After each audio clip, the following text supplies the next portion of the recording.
Alors, comprenez bien, hein, nous ne sommes pas des pentecôtistes. Je tiens à vous dire que les pentecôtistes sont gentils dans leurs petites histoires d'engagement un peu pour Jésus-Christ, mais pour le reste, ils sont un peu bêtes et idiots. Eux.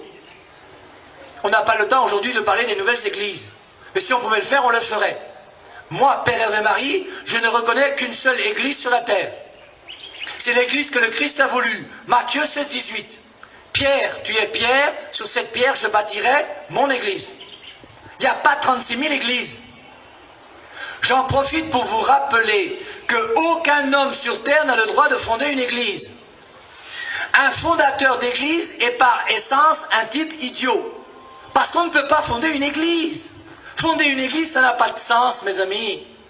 La seule personne qui peut fonder une église s'appelle Dieu.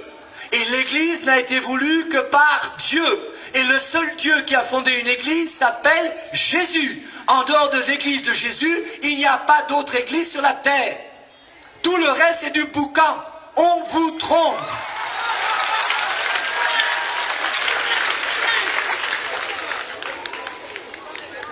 Et je dis à ceux d'entre vous qui sont ici et qui ne sont pas catholiques, c'est pas la guerre, c'est simple. Devenez simplement catholique.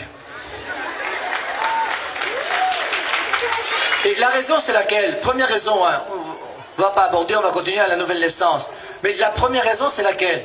La seule église voulue par Jésus, c'est l'église qui a été fondée il y a 2000 ans. On est d'accord, non? Et l'église fondée il y a 2000 ans, c'est laquelle? C'est nous. Le mot catholique est né en 110 après Jésus-Christ.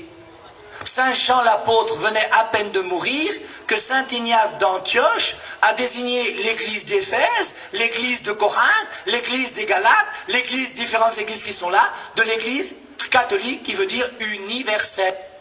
Et cette église, c'est l'église universelle qui existe depuis que le Christ est venu et qui a pris le nom de catholique en 110 après Jésus-Christ.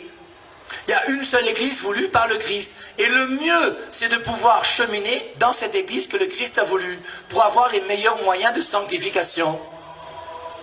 Mais plus important que le problème des églises et des dénominations, même s'il est bon de réfléchir sur les dénominations et sur la vérité par rapport à l'enseignement du Christ, la chose la plus importante, c'est d'abord de donner sa vie à Jésus.